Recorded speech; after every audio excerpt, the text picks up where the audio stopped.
Good afternoon, friends, and thank you very much for coming for this briefing today. Before I begin, I'd like to introduce my colleagues who are here with me. On my right is Ambassador Navdeep Suri, who's our ambassador in Egypt. And on my left is Mr. Rajiv Sahare, who's Joint Secretary West Asia and North Africa. What we have today primarily is a briefing regarding the forthcoming state visit of President of Egypt, Dr. Mohamed Morsi, to India from 18th to the 21st of March. Of course, the program is still evolving, and we will provide to you a detailed advisory of all his engagements, but I can just try and share with you a little bit of information before I ask my colleague, Joint Secretary West Asia and North Africa, to brief you in a little bit more detail. President Morsi is expected to be accompanied by senior ministers and a business delegation. As is the practice, he will be received ceremonially at the Rashtrapati Bhavan. He will have delegation-level talks with the Prime Minister. There will be a meeting with the President, followed by a banquet. And there will be calls on him by the External Affairs Minister, the Vice President, and the Chairperson of the UPA. In addition, there is a business segment to his visit. That is, he will be interacting with businessmen here in Delhi before he departs. Those are brief remarks, and with that I will request Mr. Sahare to brief you in a little bit more detail about the visit, and then the floor will be open for any questions that you would like to ask either to Mr. Sahare or to Ambassador Suri. As is the norm, we will first exhaust this topic before I'm willing to take any other questions that if you may have on any other topics. With that, I will ask Joint Secretary Wana to make his opening remarks. Thank you very much. Rajiv. Thank you. Like Akbar has said, the visit of Dr. Mohamed Morsi is from 18th to 20th. We're looking at the date of departure is still being evolved.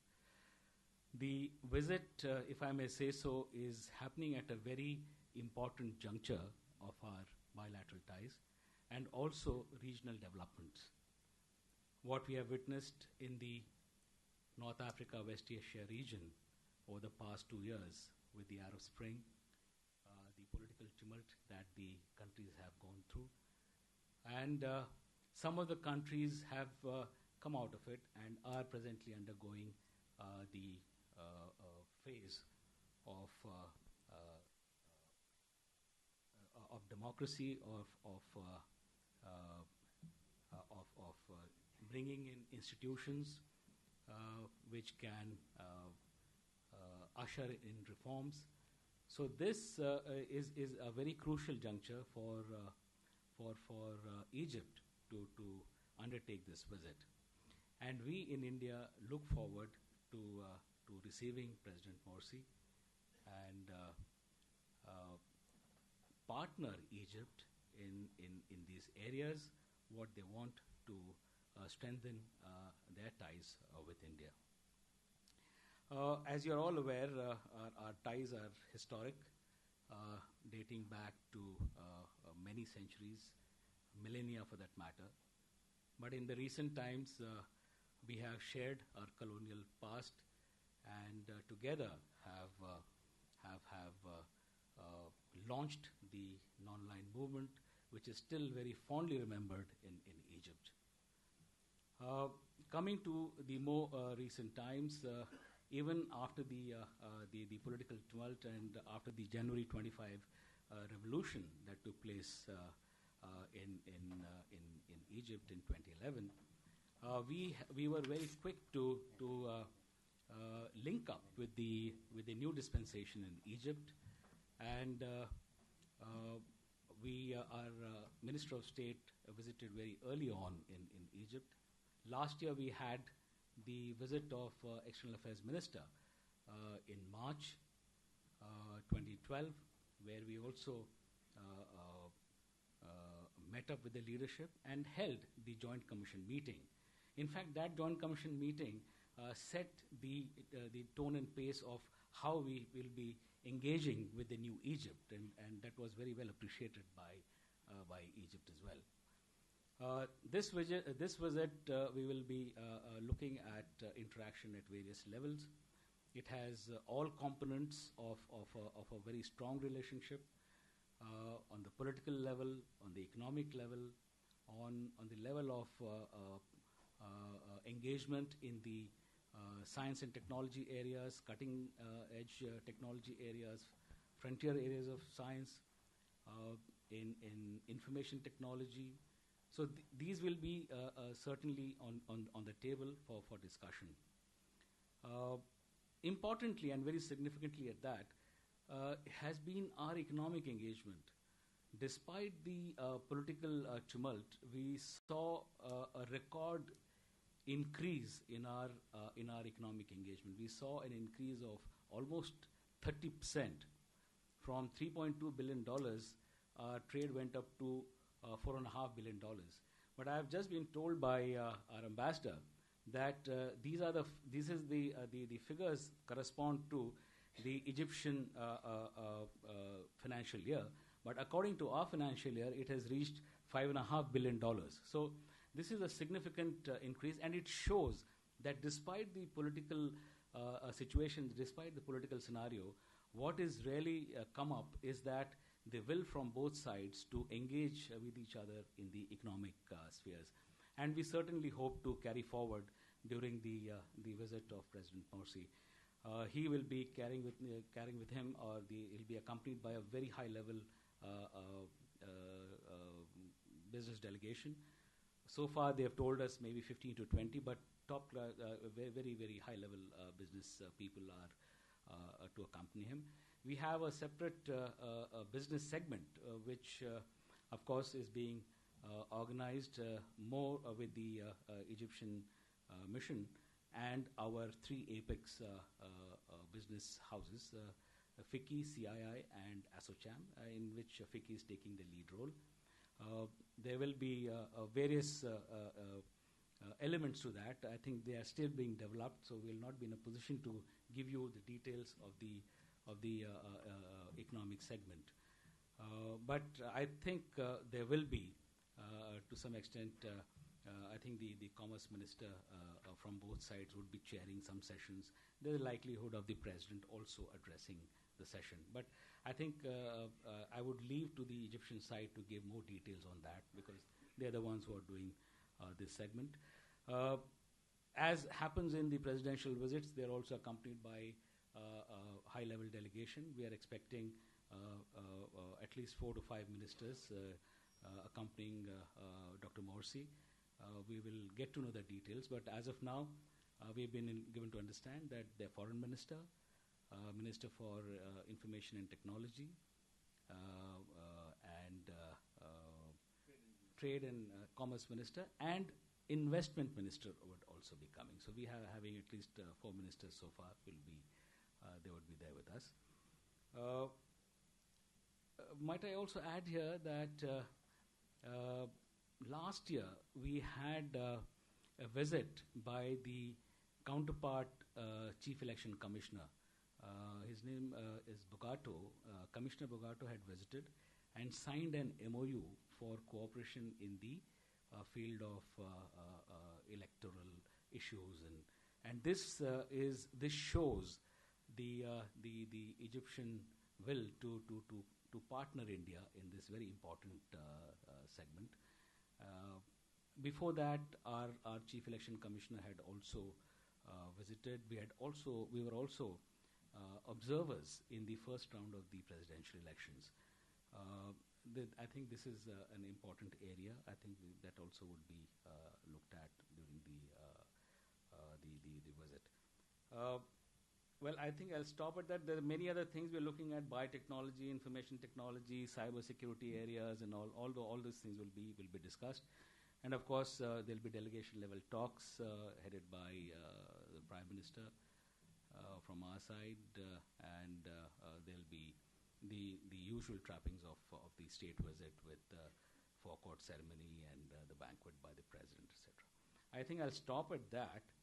And I think I'll just add one more thing, that we also have a presence of a large number of Indian companies. Almost 50 companies are there. And big names are there. Aditya Birla is there. Kirloskar has been there for, I think, at least 60 years or so. Daburs are there. There's a new company that has come up called Sanmar, who are manufacturing PVC and caustic soda. It's a huge company with $1 billion plus investment. So our total investments are more than $2.5 billion in Egypt. And likewise, Egypt is also investing here. There are a few companies here. So this is one area which we would be looking at, how to partner on the investment side. I think I'll stop at that, and I think we can take questions thereafter. If I think Ambassador might like to add on that. Thank you. Yeah, I think I'll ask Ambassador Suri to perhaps add a little bit before we take some questions. Nabi. Thanks, Akbar. Good to see many old friends again. On the trade side, I think one thing that I would add is that overall our trade with Egypt has increased so rapidly in the last 3 years that India is now Egypt's 7th largest trading partner. And last year it was the 2nd largest source of its exports. And our own exports have comfortably crossed about $2.3 billion last year. We have a very diversified export basket, and in fact it's interesting to see how Indian products such as two-wheelers and three-wheelers are rapidly gaining ground over other competitors who had a head start and were dominating the market.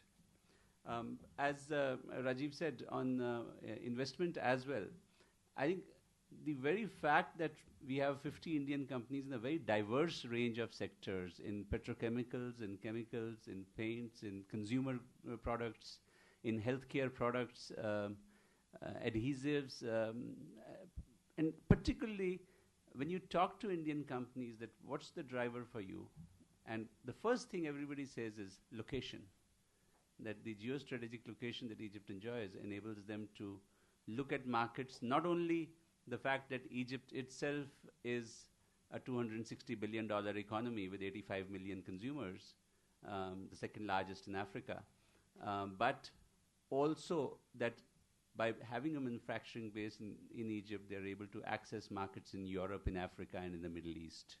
And that's a major attraction for them. We're trying to, we always discuss in general terms, yes, we'll have a collaboration in IT, but how do you concretize this? And I think what you will see emerging out of this visit is a number of very interesting, concrete ideas of taking relationships forward in a way that they stand out as visible symbols of cooperation. One, for example, will be, we're in very advanced stages of discussing a Center for Excellence in IT in Al-Azhar University. As you know, Al-Azhar Sharif is the world's single most influential, respected, oldest organization in the field of Sunni Islam. And the request has come from them as recognition of the value that India can add to their curriculum. We talk often in general terms about space technology and cooperation, but here we're talking in specific terms about launching an Egyptian satellite. So you're going to see some interesting things come out of the visit in the next few days. I'll leave it at that, and then if there are any more questions between Rajiv and I, would be happy to take them.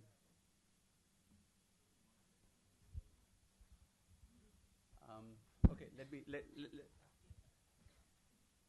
our moderator has left for a second.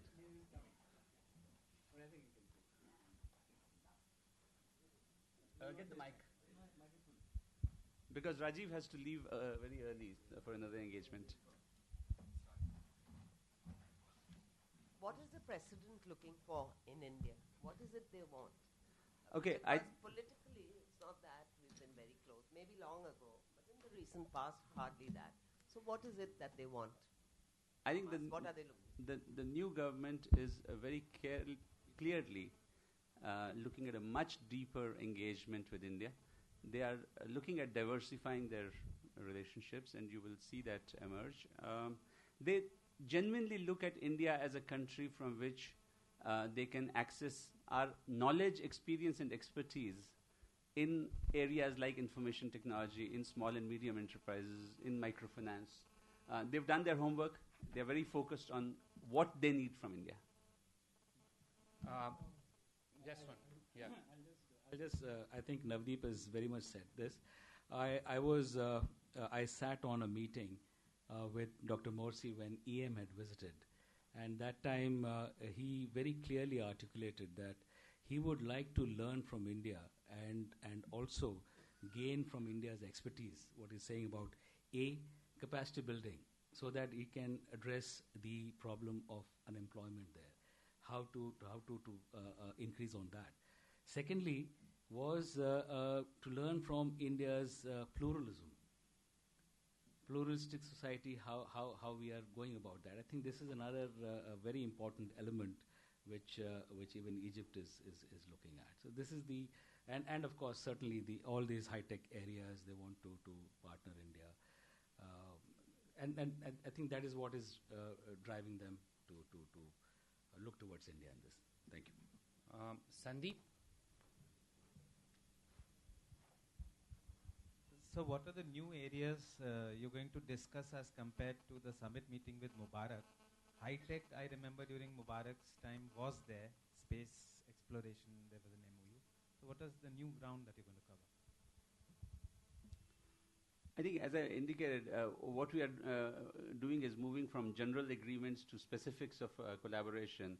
When we say that we are moving to the specific of a Center for Information Technology and where we are establishing it in the hallowed premises of Al-Azhar University, we are moving on. So there is progress that you can see in concretizing some of those ideas. I gave you the example of space as well. So there is an MOU that creates an enabling framework, and then there is action on the ground to actually make something tangible happen, and that's the stage we are at now. Also with regard to, say, small and medium enterprises, again, capacity building, more opportunities for employment. So from a generic MOU, memorandum of understanding, going on to specific implementation of the MOUs, we are going to have a vocational training center specifically that we are going to set up in Cairo. So these are the specificities, just to add what Ambassador said. Mr. Venkatnarayan? Now, considering your office cum residence is not too far from Tahrir Square, the ongoings in Cairo, do they bother you at all? I mean, how does that affect the 50 Indian companies there? The last time I went to Cairo, I had to change planes in Dubai. Considering that they are a big trading partner now, do we have direct flights connecting India with Egypt? Thanks. I think that's two separate questions. On the flights, there are flights between Mumbai and Cairo. Egypt Air flies 4 days a week, but not between Delhi. But there are plenty of connections through Dubai, Abu Dhabi, Bahrain, Muscat, Riyadh, etc. On Tahrir Square, I keep telling my friends when they call up and express concern that Cairo is a city of 20 million. It is huge, it's sprawling. Tahrir is half a square kilometer or less. And detours are easily available if there are disturbances happening. Yes, the power of the visual medium to convey a certain image is very strong. But by and large, life goes on in the city, which is the unreported fact of the situation there. And whether it's embassies like ours, barring a couple of embassies which are right next to Tahrir Square, and so if there are clashes taking place in that area, they are impacted directly. But schools and colleges work, embassies work, the malls are open till 1 o'clock at night. Life goes on. Vijay? Wait a minute, please, just hold. Navdeep, just now Mr. Sahar said that they're looking for a pluralism from India. I just want to know what kind of political cooperation that you're looking with Egypt so far as the international fora is concerned.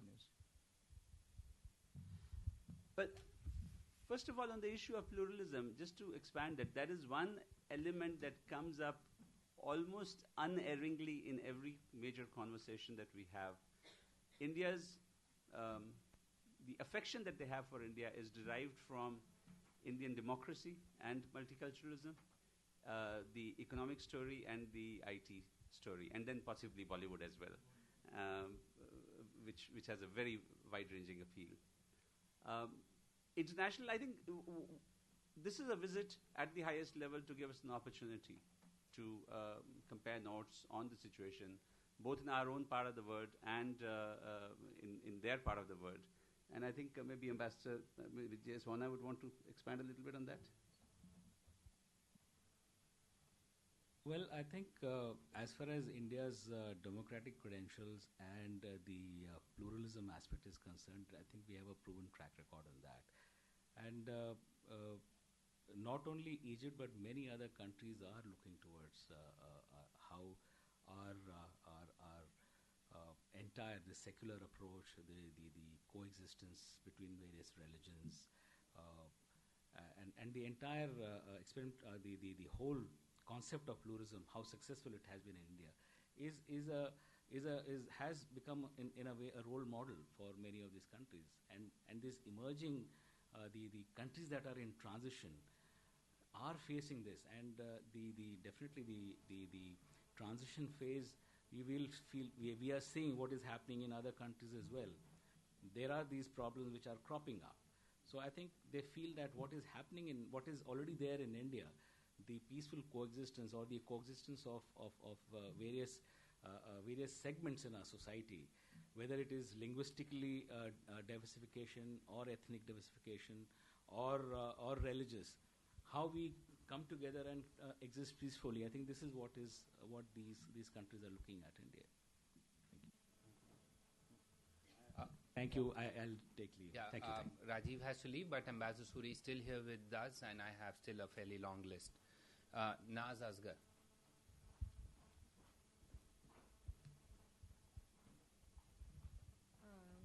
I would like to know whether there are any proposals from Egypt for any kind of defense cooperation, defense capacity building like that.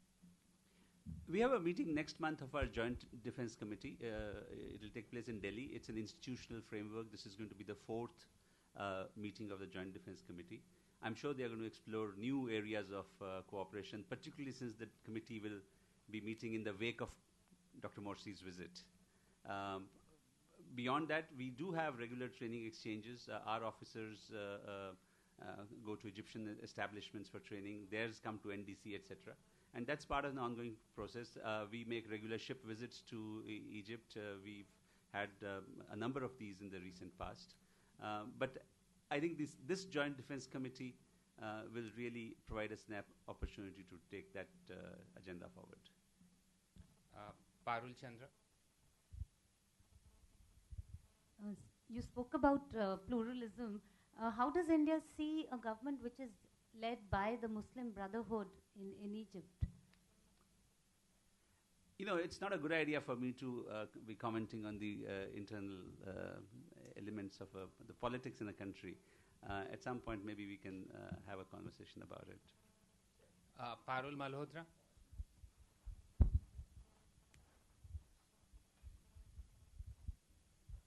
If I could just draw you back to the Muslim Brotherhood question. We've got Shahbag happening in our neighborhood, and you've got Muslim Brotherhood and its emergence where you are. How do you intellectually make sense of these two contrasts? What explains the striking difference? Okay, let me just give a general answer that what you're seeing is a region in transition from governments that were somewhat authoritarian, less or more, to the yearning for democracy manifesting itself in different countries. Now, in Egypt as a case in point, and in Tunisia, and in Gaza, as three areas where it's been tested, the elections that were widely regarded as free and fair have been won by parties that are broadly regarded as being of an Islamist leaning. And so what you're seeing at play is serious, pragmatic people, modern thinking people trying to come out with how to reconcile the emerging idea of political Islam with the established idea of a modern democracy.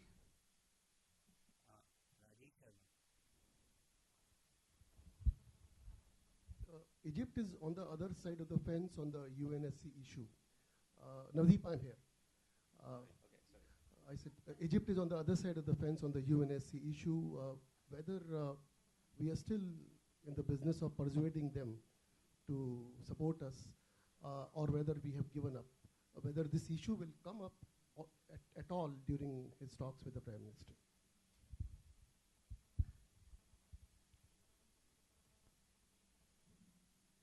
It will come up for discussion. We are grown-ups. We understand that each one has his own position.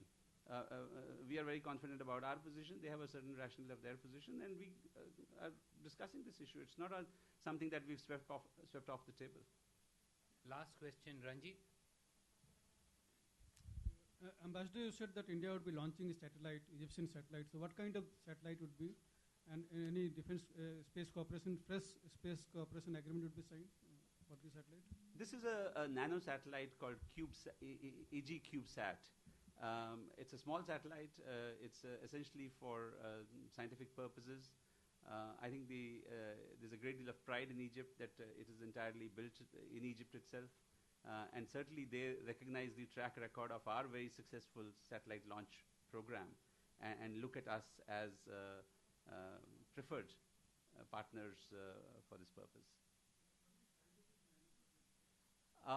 The weight is about 1 kilo. That's how much usually. But with the trappings and everything, fixtures and all, it will probably come to about 6.5 kilos.